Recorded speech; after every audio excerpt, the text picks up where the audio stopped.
മനസ്സിലായില്ല. ഇപ്പൊ വേദവ്യാസം നോക്കുമ്പോ സാധാരണ ജനങ്ങള് ഈ സംസാരത്തിൽ പെട്ടിട്ട് അതിന്റെ ദുഃഖങ്ങളിൽ പെട്ടിട്ട് മുങ്ങിങ്ങനെ വലയണതായിട്ട് കണ്ടു. അപ്പൊ അദ്ദേഹത്തിന് വളരെ ദുഃഖം തോന്നി. അങ്ങനെ നാരദ മഹർഷിയുടെ ഉപദേശപ്രകാരം വേദവ്യാസൻ വേദസാരമാകുന്ന ഭക്തിരസം തുളുമ്പുന്ന ആ ഭഗവാന്റെ കഥകളെ കൊണ്ട് നിറച്ചിട്ടുള്ള ആ ഭാഗവതം രചിച്ചു. അപ്പൊ ശ്രീമദ് ഭാഗവതത്തില് ഭഗവാന്റെ കഥകളാണ്, ആ ഭക്തിരസം തുളുമ്പുന്ന കഥകളാണ് ഭാഗവതത്തിലുള്ളത്.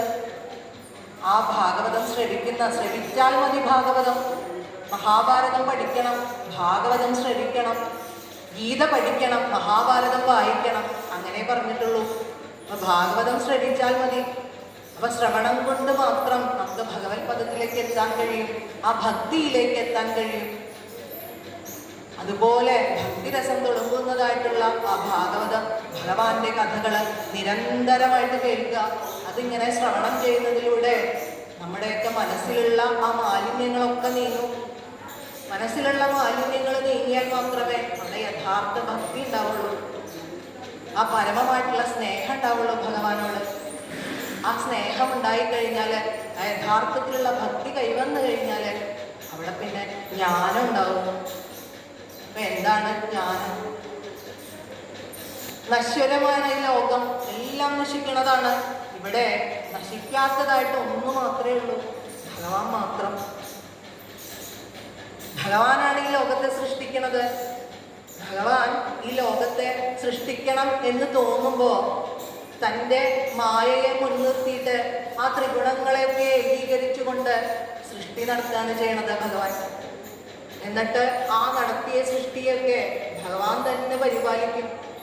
സർവ്വജീവജാലങ്ങളിലും അന്തര്യാമിയായിട്ടിരിക്കുകയാണ് ഭഗവാൻ. ആ ഭഗവാന്റെ ചൈതന്യമാണ് സർവ്വജീവജാലങ്ങളിലുള്ളത്. അങ്ങനെ ആ സൃഷ്ടിസ്ഥിതികളൊക്കെ നടത്തിക്കൊണ്ടിരുന്നിട്ട് ഭഗവാന് ആ കാലം കൂടുന്ന സമയമാകുമ്പോൾ ഈ പ്രപഞ്ചത്തെയൊക്കെ ഭഗവാൻ തന്നെ ഭഗവാനിലേക്ക് തന്നെ വിലയം പ്രാപിപ്പിക്കും. ആ ബ്രഹ്മാണ്ടങ്ങളൊക്കെ, ഈ ബ്രഹ്മാണ്ടം മുഴുവനും തൻ്റെ ആ ഉള്ളിലാകും ഭഗവാൻ. അപ്പോഴൊക്കെ ഒന്ന് മാത്രമേ നിലനിൽക്കുന്നുള്ളൂ, ഭഗവാൻ മാത്രം. സത്യമായിട്ടുള്ളത് ആ ഭഗവാൻ മാത്രമാണ്. ബാക്കിയെല്ലാം നശിക്കുന്നതാണ്. അപ്പൊ നശിക്കുന്നതിൻ്റെ പിന്നാലെ പോവാതെ ആ ഭഗവാനോട് മാത്രം ചേരാനായിട്ട് എപ്പോഴാണോ ആ അറിവ്, ആ ബോധം നമ്മളിൽ ഉണ്ടാവണത്, എപ്പോഴാണ് ജ്ഞാനം ഉണ്ടായെന്ന് പറയാം. ഈ ജ്ഞാനം ഉണ്ടായി കഴിഞ്ഞു കഴിഞ്ഞാൽ പിന്നെ നമുക്ക് ഈ ഭൗതിക വിഷയങ്ങളിലൊന്നും യാതൊരു താല്പര്യവും തോന്നില്ല. നൈമിഷിക സുഖങ്ങളിലൊക്കെ ഒക്കെ വിരക്തി വരും.